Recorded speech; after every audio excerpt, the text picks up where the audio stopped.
What's up, Devils? J-dawg back for another goddamn fucking video.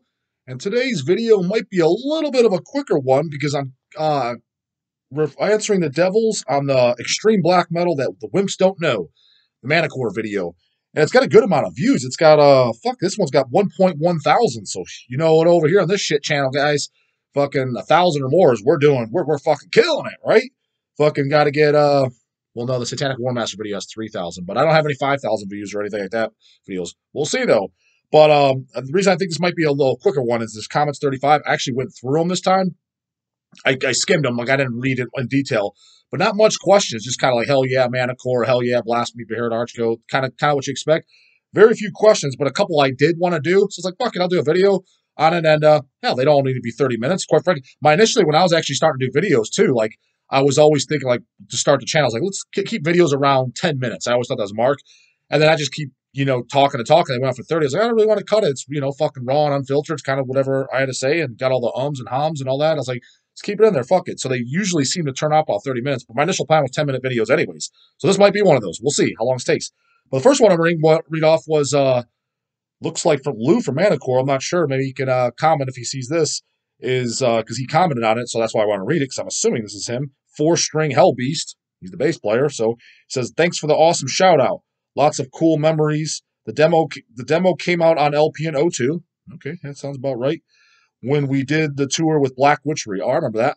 We got together in October of 2000, recorded the original 4-track red cover. Yeah, I remember the original, the first, because there were two different pressings of the demo. The first one was a red cover, and then the second one was kind of, I guess if you want to call it full color. Red cover demo in December 2000. Played our first show New Year's Eve with Destructor and Boulder. I don't think I would have been at that because I don't remember Manicore ever playing with Destructor and Boulder, so I must not have been at that show. The first time I recall seeing Manicore was, I'm almost positive it was at the Foundry, which at the time was called the Blind Lemon. I'm almost positive that was the first time I seen them, and I don't remember who they played with. Then re-record the demo the first week of February, which is the version on the LP and CD put out by Merciless. Okay, I didn't even realize they re-recorded. Maybe the original demo. I thought I had the red cover one too. I don't remember if there was a difference or not. But anyways, yeah, I think this is Lou. Put in there, Lou. Fuck, you know me, brother. I'm assuming you remember me. It's been a few years since I've talked to you, but I mean, you fully know who I am. Should say, hey, J-Dawg's is fucking Lou Manicore. But it sounds like it is him. So pretty awesome. You saw this fucking video. Yeah, but like a lot of this again, like it says, just comments. People weren't asking much at all. They're comment. A lot of people seem to like Manicore. Here's a question. Thrash or be thrashed? Archgoat, Blasphemy are my two favorite black metal bands. Have many more to list. Great video, brah. So my question is, do you like more of the underground black metal or the commercial black metal like Demewburger? So if bands like Demewburger are considered commercial, which, yeah, I guess I would consider them as commercial as well. I guess I like both, you know what I mean? Because, yeah, I do like Demewburger and early Cradle of Filth and Old Man's Child and other bands, Hecate and Throne, which really sounds a lot like Cradle of Filth. I thought that was the early Hecate and Throne albums. I thought those were really good. I like those, and then all the way from, the real underground shit from the Manacores and shit like that. You know what I mean? The first Profanatic album I like a lot, and I showed you guys the Summon stuff and the Unlord and Marduk and all that. Kind of across the board. I mean, it's just I'm not one of those guys. Got to be raw black metal only, no keyboards. No, I like both. If they got good songs, they got good songs. You know what I mean? I like extreme metal music in general. That's why when some shit gets too fucking repetitive or bands are ripping off, I was like, I'm cool with it sounds the same, but you better have the most jam and catchy fucking memorable songs of all time. That's the only way you're going to get away with it. So, because some bands I'll do like J-dawg, you like this band? Well, it sounds just like this member. It sounds just like in tune. It's like, it does. I was like, but they got fucking awesome songs. Like, I think I mentioned a band like from Mexico, the first album by a band called Dark Creed, and the album's called Dark Regions. That's all you need.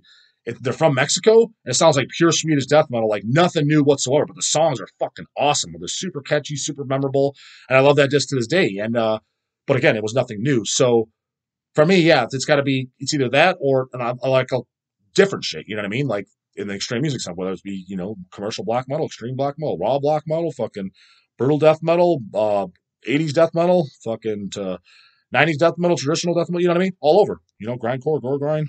Thrash, like a little bit of it all, except any of this fucking, you guys know all the trendy new core, new metal, deathcore, all that fucking bullshit. I don't like any of that. But as far as real metal, I like at least something from every category. In the traditional heavy metal, everything, I like at least something from everything. So yeah.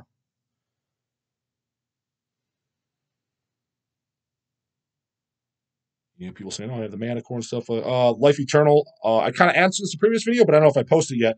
I've only heard of this band in passing. Never listened. Oh, you never listened to Manicore? Oh, dude, if you like black metal stuff like that, you should definitely check them out. Do you like Profanatica? I do. I'm not the hugest Profanatica fan. My stance on Profanatica, I think like the all the stuff in the Enemy of Virtue LP, which is like the demos and the EPs and shit like that. That is all the early stuff that all the old heads, consider the classic, most awesome black metal on fucking face of the earth. I'm not I like, don't get me wrong, I do like the stuff, but I'm not a huge fan of it. It's like, I didn't think the song, I don't know, it's very monumental for the time and very fucking awesome. It was kind of more of right place, right time. You know what I mean? Like, for that. But what I do really enjoy, what I listen to the most is that actually the debut album, which we put that out as well, which, because they broke up, actually talking about that topic, gone for 20 years, been around for 30 years, we've been gone for fucking 15 of them. They kind of pulled that too, because when did they leave? After like maybe one of their splits? And what was it, like 92 or so? And then Profanatus, we put that on. What year was that now? That's probably, I'm going to guess, around, I want to say 2005, that the Profanatica first album came out. So let's just say 04, 05, 06, something like that. Let's just say 2005 for simple math. Let's say they disbanded in 92. That's a 13-year fucking gap. So if they claim, I haven't seen them saying it too much. They've been around 30 years. It's like, no, you haven't. You've been around you got a 13-year gap, so you've been around 17 technically. But anyways, when they came back and they did that, that's my favorite. The Profanatus album, the first full length, that is definitely my favorite. And then all the other stuff's okay. I think the bass on fucking Disgusting Blasphemies, the bass guitar sounds fucking awesome on that.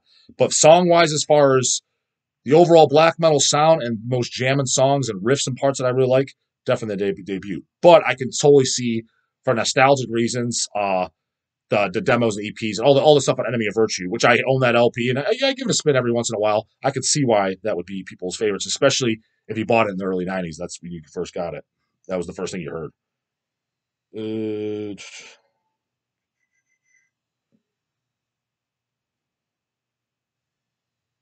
From Joseph O'Donovan, I guess kind of an interesting question. I mean, but whatever, can answer it.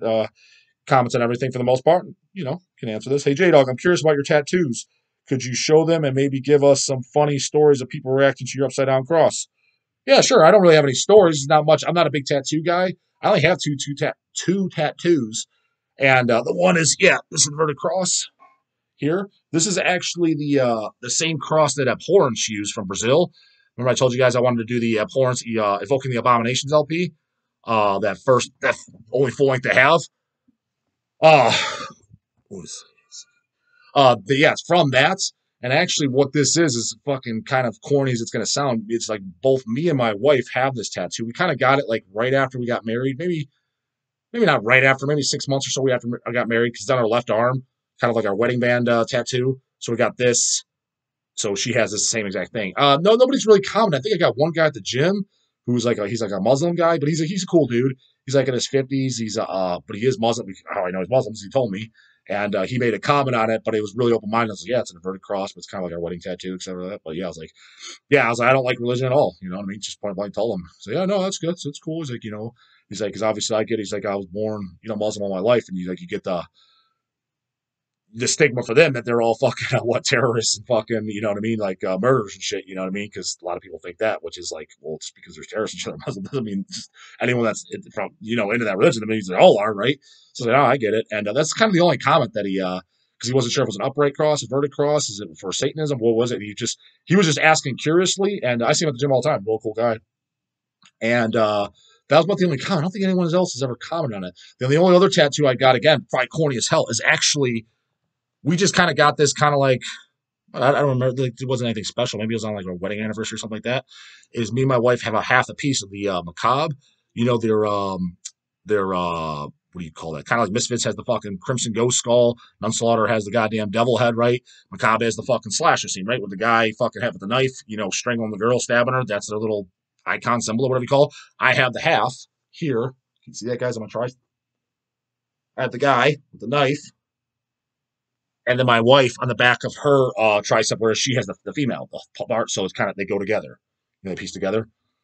Those are the only two tattoos I have, so they're both matching with her. And I thought about if I do get another tattoo, I might get the Deicide Trifixion, from the first album, where it's just the three inverted crosses.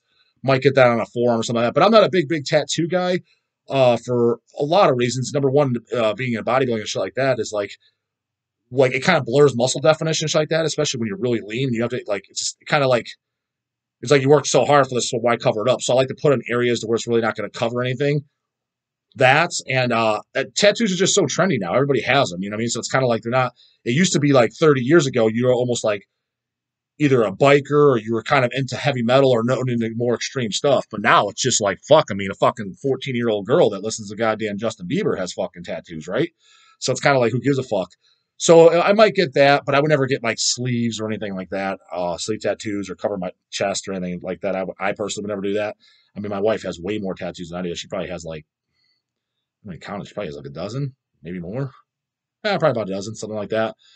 And but yeah, I might get the DSI Trifixion. We'll see. And where would I get it? I don't know. Maybe on my forearm, I would think, like somewhere on my forearm, inner forearm. I don't know. That's nothing where I'd put it, but something that wouldn't cover anything up.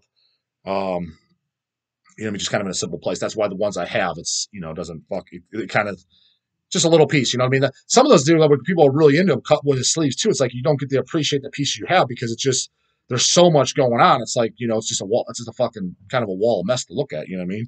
So yeah, nothing too outlandish for the tattoos, but yeah. So there you got it. As fucking cheesy as it may be, or stupid, or whatever you may think, or whatever. That's what I got. Ricky J, awesome stuff. Do you like Royal Arch Blasphemy? I do. I thought it was much when I first heard it too. Was much different than I kind of thought it would be, I guess. But yeah, it's good. I mean, I'm not like a huge fan of it, but I think it's an enjoyable listen. Yeah, it's a good stuff. I mean, it's what's his face, Gelso or whatever from Pro Fanatica. Good solid shit.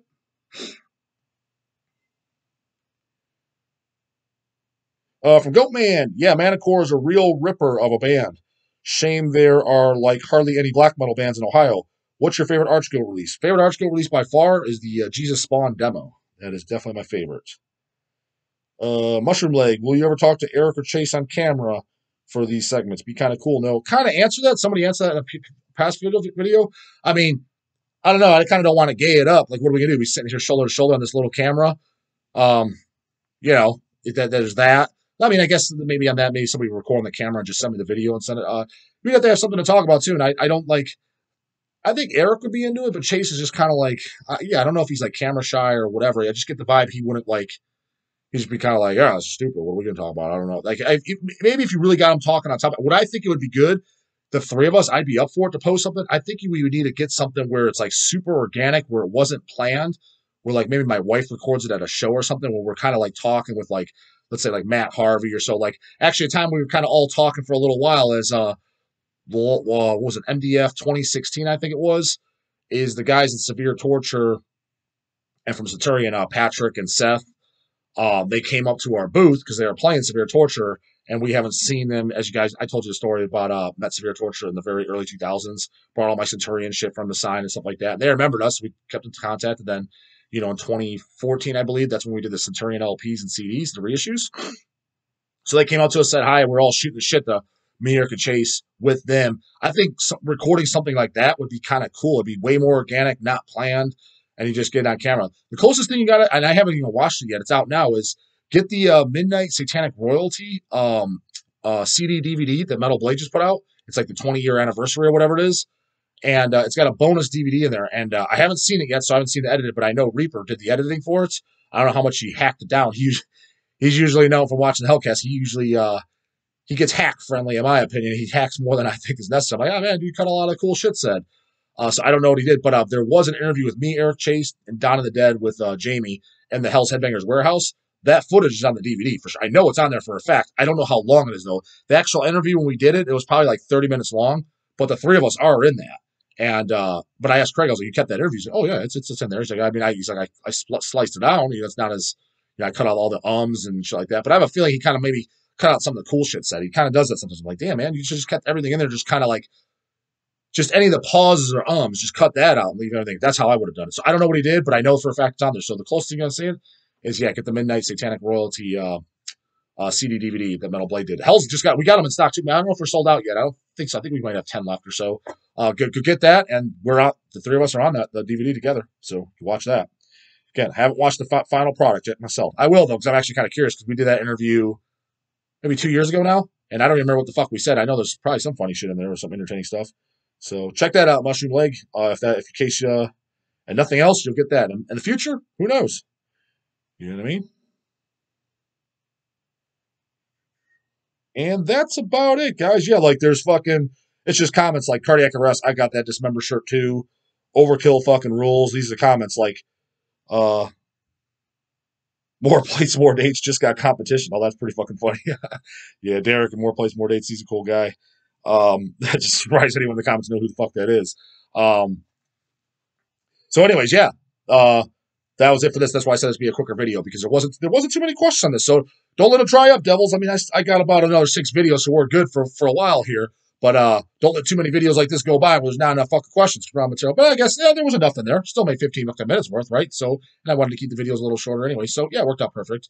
So yeah, that's it for this one, guys. Knocked out the fucking Manicore video. Lou, if you see this, let me know if that's definitely you. Pretty sure it's fucking you, but put your goddamn name in there and say hi. You know who the fuck I am. I'm no stranger. And yeah, leave the goddamn questions, guys, because we're going to fucking need them, like I said. And that's it. See you in the next one. Later.